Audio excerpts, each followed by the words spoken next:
हमारे उत्तराखंड में प्रेम और उससे जुड़े हुए जो आयाम हैं उन सब जगहों पे इन्होंने एक क्षेत्र में अपना गरिमा बना के रखी है। हमारे पर्वतपुत्र सुमित्रानंदन पद जो कि पद्म भूषण से सम्मानित हुए हैं। आज उनकी जयंती इस पर्वतीय महापरिषद प्रांगण में मनाने का काम हमारे साहित्य द्वारा किया जा रहा है। मैं साहित्य कोष के सम्मानित अध्यक्ष श्रीमान ज्ञानपत जी, श्रीमान नायक पाठक जी, हमारे सम्मानित महासचिव और मुख्यतः जो आज इस कार्यक्रम की अध्यक्षता में ग्रहण कर रखी है हमारे जनकवि श्रीमान अनामित पांडे जी, हमारे पर्वतीय महापरिषद के सम्मानित संयोजक हमारे और साहित्यकार श्रीमान के चतुला साहब, आदरणीय दर्शन सिंह पोखरिया जी,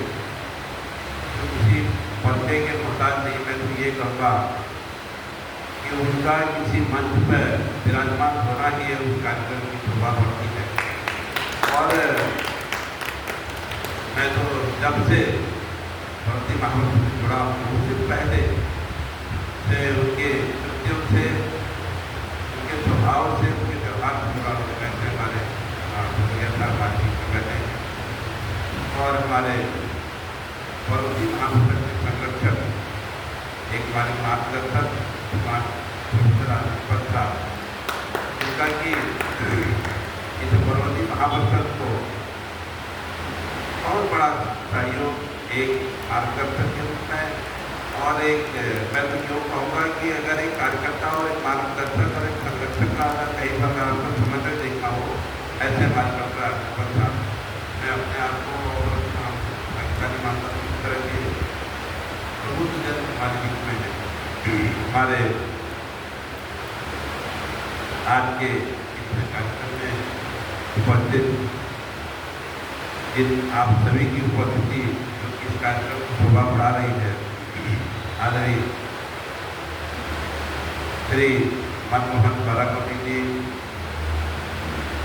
श्री गिरिचंद बावड़ा की पुत्रांजलि बहुत सुंदर धार्मिक से लेके मैं कई इनकी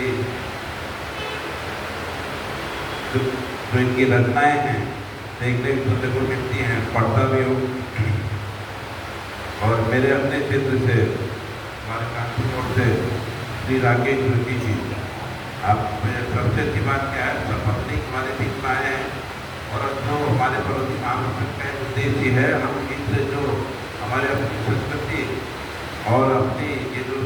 विधायक हैं उनको आने वाली पीढ़ी में, अगली पीढ़ी में ट्रांसफर करें, तो उसके लिए जो बेस्ट होता है कि अपने स्वयं से हम शुरुआत करें। तो अपने बेटे को भी यहाँ साथ में लाए हैं। मैं जोरदार तालियां करूँगा राकेश जी की। इसी कड़ी में हमारी बहन डॉक्टर राधा जी, जिनकी भी रचनाएँ मैं तो ये देख रहा हूँ कि अब देश विदेशों में भी बहन हमारी जा रही है, ये हमारे सौभाग्य की बात है। इसी कड़ी में हमारी गरिमा पंत जी हमारे बीच में हैं और हमारे भुवन पंत जी, मेरा वैसे परिचय तो था लेकिन कवि के रूप में जब मैं इधर कई सालों से इसको देख रहा हूँ तो लग रहा है कि वास्तव में अगर इस तरह के लोग एक शिक्षा से जुड़े हुए लोग और अगर इस कामों में फिर आगे बढ़ते हैं तो निसंदेह हमारे आने वाली पीढ़ी भी इनका अनुसरण करेगी। और ऐसे हमारे लोग गोकुल भाई बिल्कुल अपनी उत्तराखंडी भाषा में अपना इनका कार्यक्रम, अपनी रचनाएँ रहती हैं और हमारे सभी जितने भी आज मुझे, क्योंकि थोड़ा सा बहुत अच्छा लग नहीं रहा है, गर्मी बहुत ज़्यादा है और अचानक ये प्रोग्राम हुआ और इस कार्यक्रम को हम आगे पीछे भी नहीं कर सकते हैं, क्योंकि 20 मई पंत जी की जयंती है,